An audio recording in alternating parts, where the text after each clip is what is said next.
شكرا يا ربي شكرا هديت قلبي شكرا. Assalamu alaikum. Summary of Surah Hud. رب اشرح لي صدري ويسر لي أمري واحلل عقدة من لساني يفقهوا قولي. سورہ ہود کا زمانہ نزول 12 نبوی ہے تقریباً.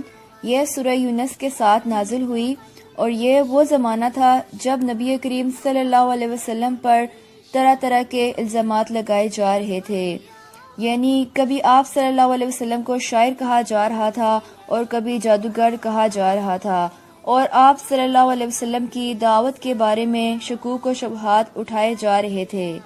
معزز سامعین، اس سورت کا مرکزی مضمون یہ ہے کہ قرآن کریم کی دعوت و توحید کو قبول کر لو اور شرک اور دیگر گناہوں سے توبہ کر کے اللہ سبحانہ وتعالیٰ کے حضور استغفار کرو.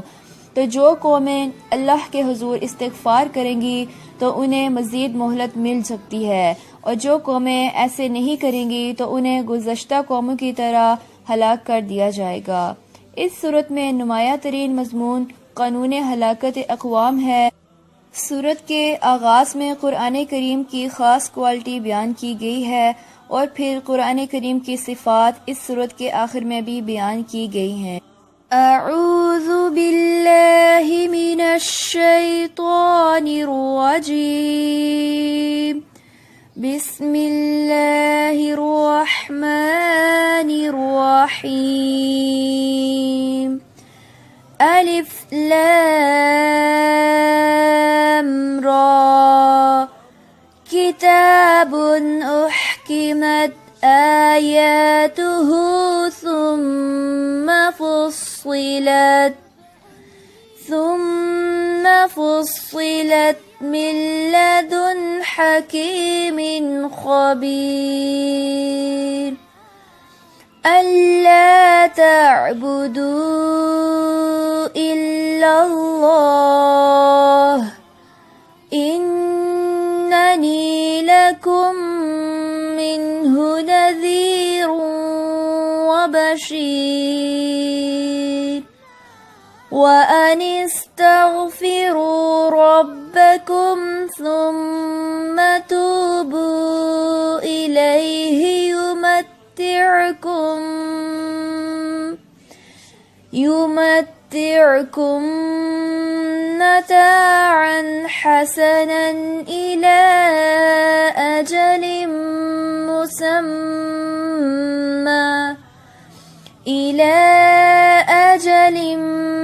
مسمى ويؤت كل ذي فضل فضله. وَإِن تَوَلَّوْا فَإِنِّي أَخَافُ عَلَيْكُمْ عَذَابَ يَوْمٍ كَبِيرٍ. یہ ایک ایسی کتاب ہے جس کی آیات کو پہلے محکم کیا گیا، پھر اس کی تفصیل بیان کی گئی، ایک ایسی ہستی کی جانب سے جو بہت ہی حکمت والا ہے اور بہت ہی خبردار کرنے والا ہے. اور پھر پورے دین کا خلاصہ جو ہے وہ یہ کہ اللہ تعبدوا الا اللہ، اللہ کے سوا کسی اور کی عبادت نہ کرو. میں تمہاری طرف اللہ سبحانہ وتعالیٰ کی طرف سے ایک واضح خبردار کرنے والا اور خوشخبری دینے والا آیا ہوں، اور یہ کہ اپنے رب کی طرف استغفار کرو، توبہ کرو، اس کی طرف پلٹ آؤ. وہ تمہیں زندگی گزارنے کے لیے ایک بہت اچھا سامان زندگی عطا کرے گا، اور ہر فضیلت کے مستحق کو فضیلت عطا کرے گا. یعنی جو جتنی محنت کرے گا اللہ سبحانہ وتعالیٰ اس کو اتنی ہی فضیلت و شرف عطا کریں گے. اور اگر تم منہ موڑو گے تو تمہارے بارے میں مجھے ڈر ہے ایک بڑے دن کے عذاب کا. یہ قریش کو دھمکی دی گئی تھی اس وقت، اور آج بھی دنیا میں بھی یہ عذاب آ سکتے ہیں. اور پھر فرمایا بالآخر تمہیں پلٹ کر اپنے رب کی طرف جانا ہے، اور وہ ہر چیز کے اوپر قدرت رکھتا ہے. وہ سارے انسانوں کو جمع کرے گا اور ان کا حساب و کتاب کرے گا. پھر اس کے بعد انسان کی نفسیاتی کیفیات بتائی گئی ہیں کہ جب انسان کو کوئی رحمت کا مزہ ہم چکھاتے ہیں اور اس کو کوئی بھلائی عطا کرتے ہیں اور پھر اس سے وہ چھین لیتے ہیں تو بڑا مایوس ہو جاتا ہے، اور تکلیف کے بعد پھر جب اس کو نعمت ملتی ہے تو کہتا ہے کہ یہ تکلیف مجھ سے دور ہو گئی، پھر وہ پھولے نہیں سماتا اور فخر کرتا ہے اور غرور کرنے لگ جاتا ہے۔ لیکن جو سچے مومن ہیں وہ خوشحالی میں، تنگی میں، ہر حال میں صبر کرتے ہیں، ان کے لیے اللہ سبحانہ تعالیٰ کی طرف سے مغفرت ہے اور اجر کبیر ہے۔ اسی طرح نبی کریم صلی اللہ علیہ وسلم کی حوصلہ افزائی کی گئی ہے اور انہیں مشرکین کو چیلنج کرنے کا حکم دیا گیا ہے کہ انہیں بتا دیا جائے کہ وہ اللہ سبحانہ تعالیٰ کو عاجز نہیں کر سکتے، ان کے کیے کی سزا ان کو مل کے ہی رہے گی۔ پھر اس کے بعد منکرین اور مشرکین کو عذاب کی دھمکی دی گئی اور مخلص اہل ایمان کو جنت کی خوشخبری دی گئی ہے، اور اس کے بعد پھر آیات 25 سے لے کے 99 تک مسلسل 6 اقوام کے واقعات کو تفصیل سے بیان کیا گیا ہے۔ اس میں سب سے پہلے جو آغاز کیا گیا ہے جس واقعے کا وہ حضرت نوح علیہ السلام کی قوم کا ہے، اور اس میں سب سے زیادہ ڈیٹیل سے یہ واقعہ بیان ہوا ہے۔ اس میں خاص بات یہ ہے کہ اس میں حضرت نوح علیہ السلام کے بیٹے کا ذکر بھی کیا گیا ہے کہ انہوں نے اپنے بیٹے کو کہا جب طوفان آ گیا، جب وہ کشتی میں تھے کہ بیٹے کشتی میں میرے ساتھ آ جاؤ، لیکن اس نے انکار کر دیا اور کہنے لگا کہ میں پہاڑ پر چڑھ جاؤں گا، وہ مجھے پانی سے بچا لے گا۔ فرمایا آج تمہیں اللہ کے حکم سے کوئی چیز نہیں بچا سکتی۔ ان کے درمیان ایک موج حائل ہو گئی اور وہ ڈوب گیا۔ پھر اس کے بعد حضرت نوح علیہ السلام نے اللہ سبحانہ تعالیٰ سے ایک شکوہ کیا کہ میرا بیٹا تو میرے اہل میں سے تھا، تیرا وعدہ تھا کہ تو میرے اہل و عیال کو بچا لے گا، یہ ایسا کیوں ہوا؟ اللہ سبحانہ تعالیٰ نے فرمایا اے نوح، یہ تیرا اہل نہیں ہے، اس کے اعمال نیک نہیں ہیں، لہٰذا کسی ایسی چیز کے بارے میں سوال نہ کر جس کا تجھے علم نہیں ہے کہ میں تجھے نصیحت کرتا ہوں ورنہ تو نادانوں میں سے ہو جائے گا۔ تو اس وقت حضرت نوح علیہ السلام نے اللہ سبحانہ تعالیٰ سے معافی مانگی، گویا کہ اللہ سبحانہ تعالیٰ کے ہاں خون کے رشتے اہمیت نہیں رکھتے، بلکہ اصل اہمیت جو ہے وہ ایمان اور عمل صالح کی ہے۔ پھر سورت کے آخر میں ایک اہم قانون بیان کیا گیا ہے، فرمایا کہ دن اور رات کے کناروں میں نماز قائم کیا کرو، اور نیکیاں برائیوں کو مٹا دیتی ہیں، تو یاد رکھنے والوں کے لیے یہ ایک یاد دہانی ہے۔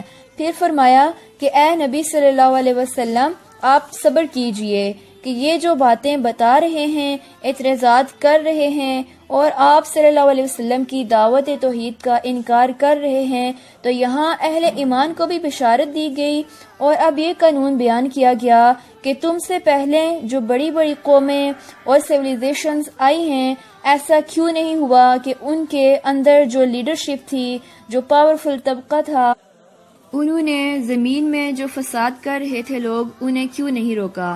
یعنی جب اللہ سبحانہ تعالیٰ کے احکامات کو پس پش ڈال دیا جائے گا اور کتاب کو نظر انداز کر دیا جائے گا تو زمین میں فساد پیدا ہوگا، یعنی کسی یتیم، مسکین، بیوہ وغیرہ کو اس کا حق نہیں ملے گا، لوگ بھوکے مریں گے اور ہر طرف بد امنی ہوگی۔ تو وہ لوگ جو پاورفل تھے انہوں نے لوگوں کو فساد سے کیوں نہیں روکا؟